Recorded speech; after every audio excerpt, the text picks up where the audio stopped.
Ouah, j'ai oublié de l'appeler Naruto. Bon, je sais pas pour vous, mais franchement, l'histoire de Nash, elle était juste excellente.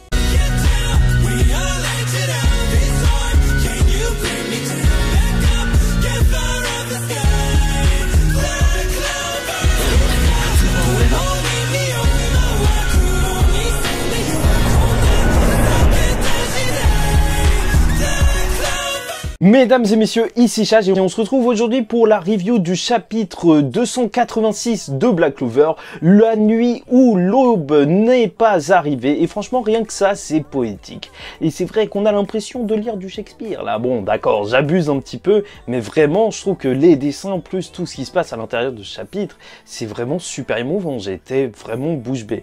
Après, voilà, vu que c'est un flashback, alors je pense qu'il va pas y avoir deux parties pour cette review et on va juste partir et kiffer cette histoire du personnage de Nasht. Donc la semaine dernière on avait vu que Nasht et Morgan c'est celui avec les cheveux noirs justement qui ressemble le plus au Nasht qu'on connaît aujourd'hui, et là c'est confirmé ce chapitre. Alors ils avaient des caractères littéralement opposés, et là dès le début du chapitre on apprend que ça c'était depuis l'enfance, alors que Morgan lui il était bon, il était gentil et tout de base, lui il aimait aider les gens et les gens l'aimaient en retour.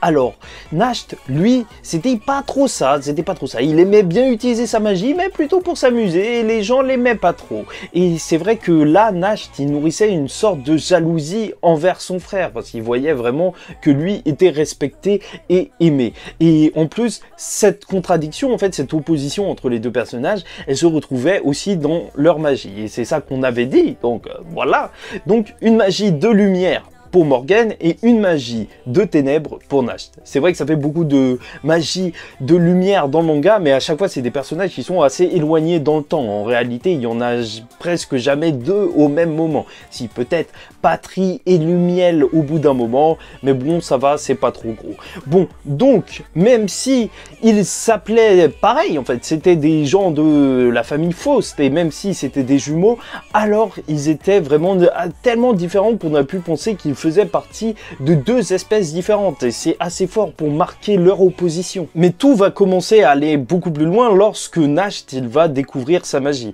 Avec son grimoire, là il va aller plus loin, et sa magie c'est une magie d'ombre, comme on le sait déjà, et à ce moment-là, vu que c'est une magie qui est assez déplaisante, que les gens n'aiment pas trop, déjà, ça je trouve ça intéressant. C'est vrai que dans le monde de Black Clover, en soi, si t'as une magie de crotte de nez, tu dois être moins aimé que quelqu'un qui a la magie de l'amour, ou un truc du genre.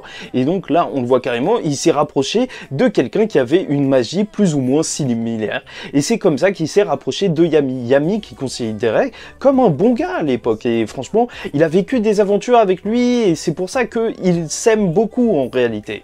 Et franchement, ça donne juste envie de voir des interactions entre Nasht et Yami, vu que maintenant on sait que c'était vraiment d'anciens camarades. Et encore, il a tellement inspiré Yami. Bon, c'est vrai que ça m'a tué quand même l'introduction de Yami. La première fois qu'il l'a vu, elle fait « Ouais, t'es qui toi, tu veux te battre ?» Ça, c'est typiquement Yami. Yami était comme ça depuis qu'il était tout jeune.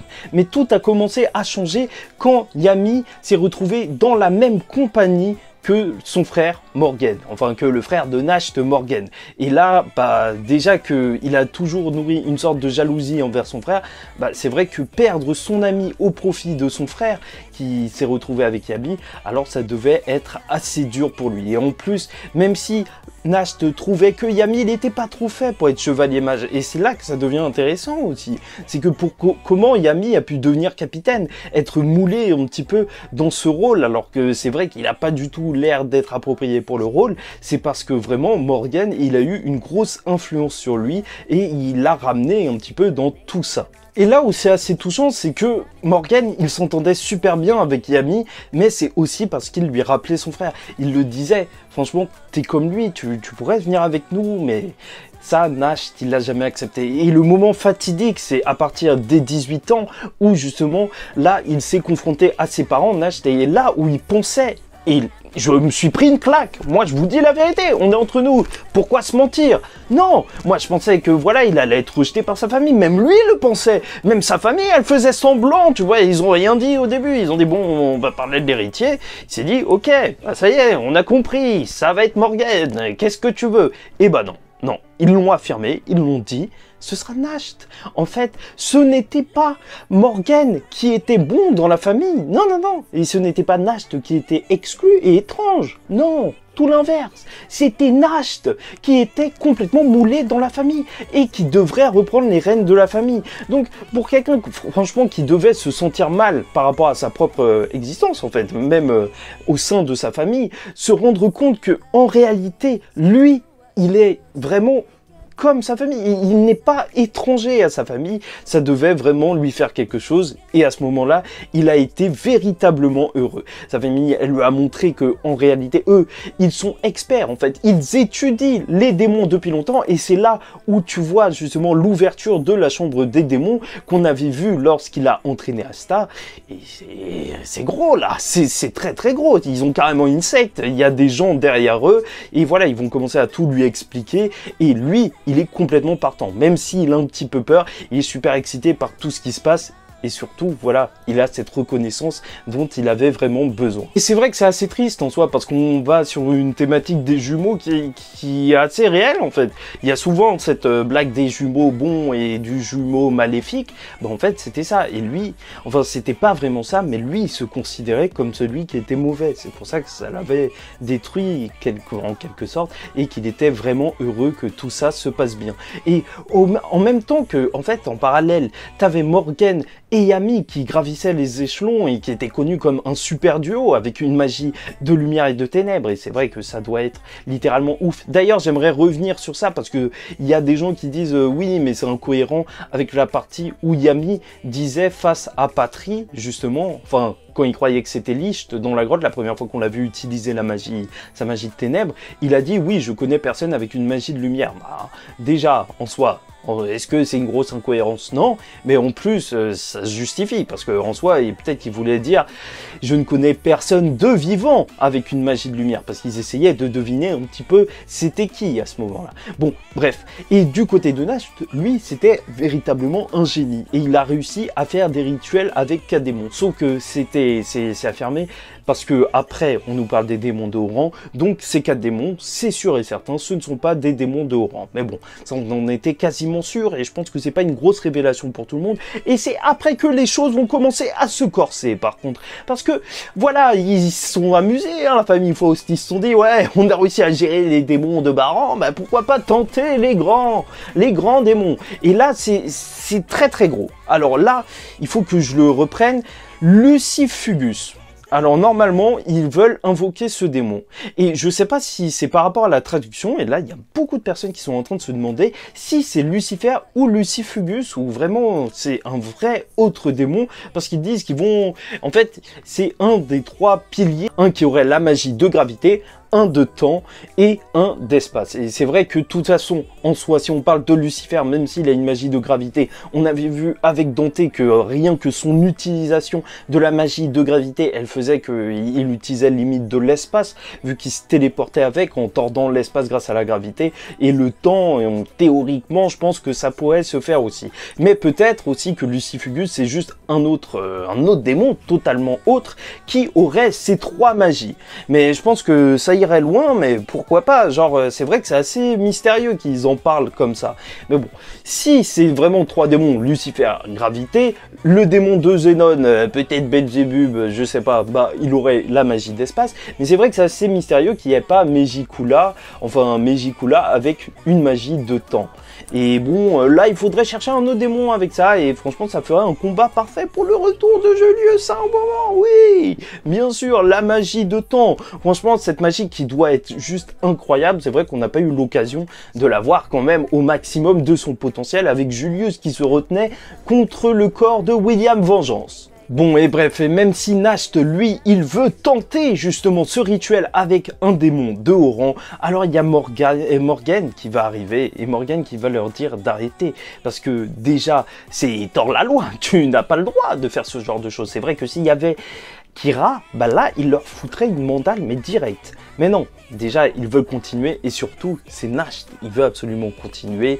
Et la seule chose dont il aura besoin, c'est de surpasser ses limites. Et c'est vrai que cette phrase, on dirait qu'elle vient plutôt de lui que de Yami. Et je trouve ça tellement énorme de voir que cette phrase a une toute autre signification tout au long de ce scan.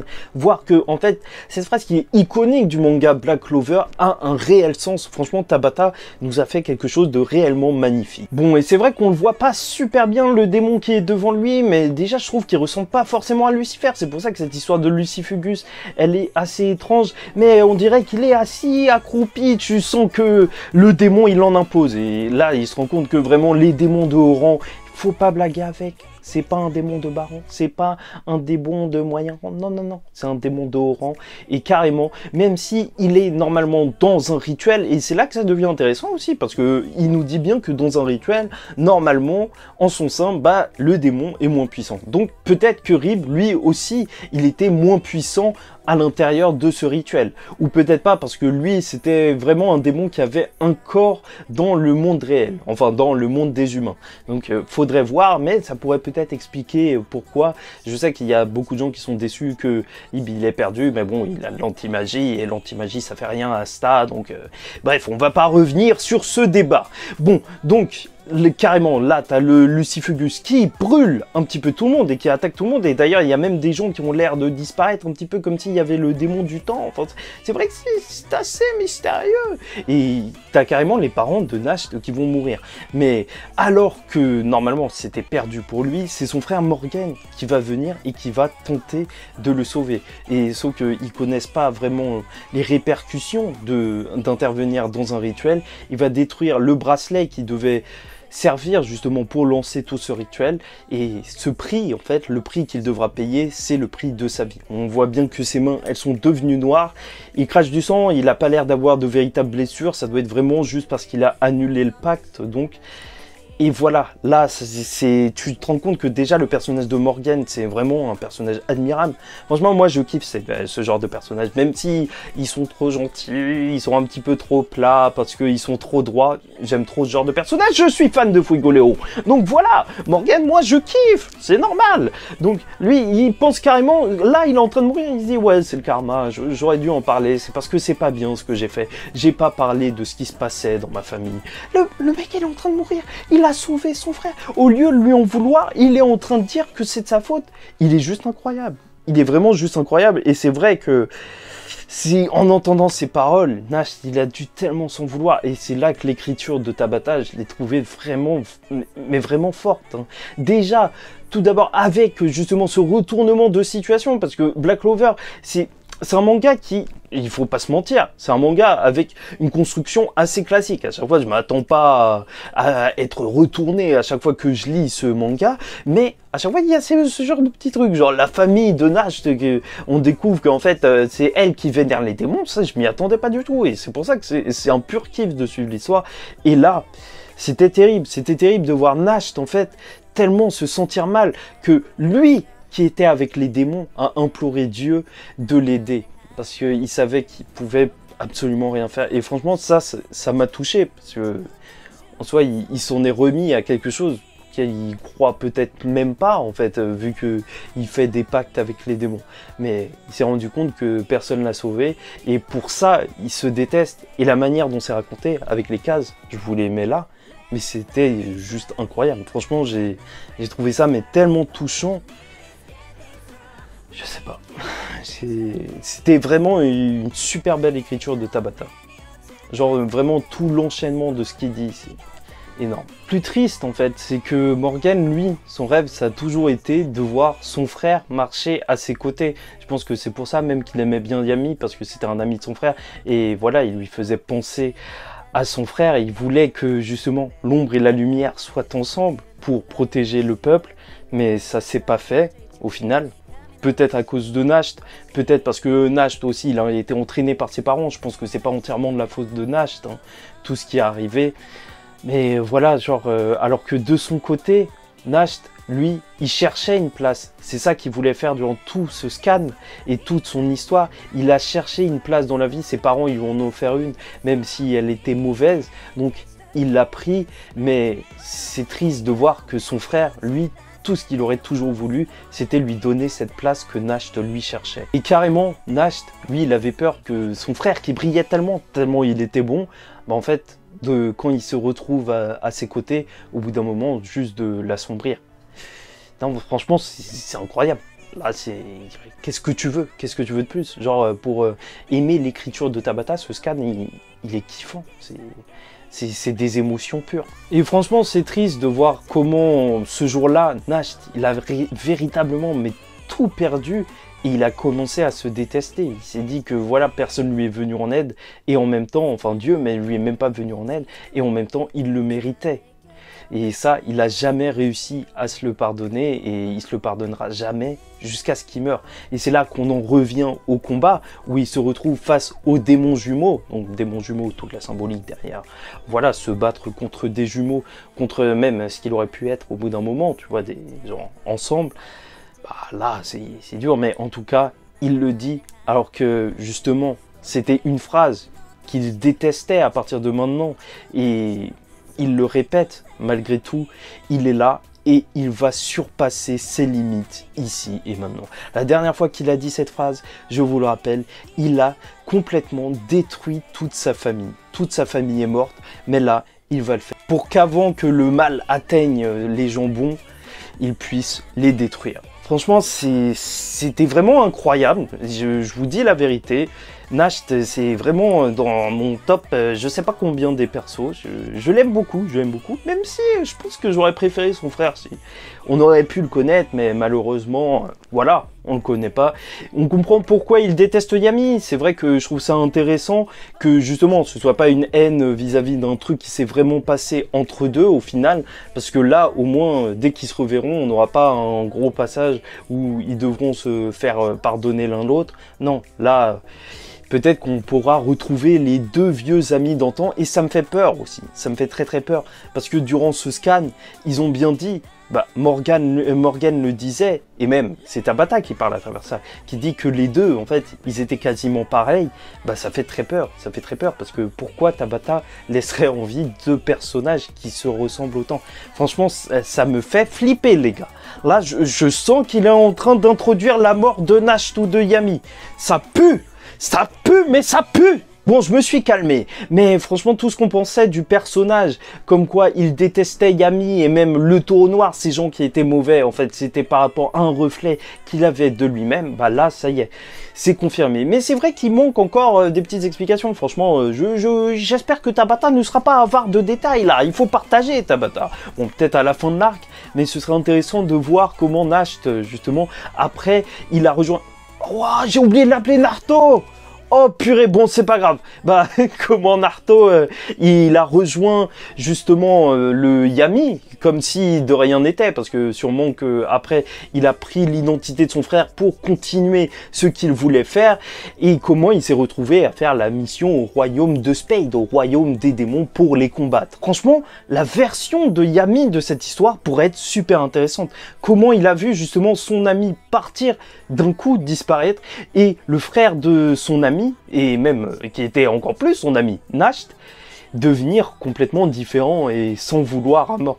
Franchement, j'ai trop hâte de voir les deux personnages ensemble. N'hésitez pas à aller checker la théorie sur Magna et Zora, leur retour et même leur nouveau pouvoir.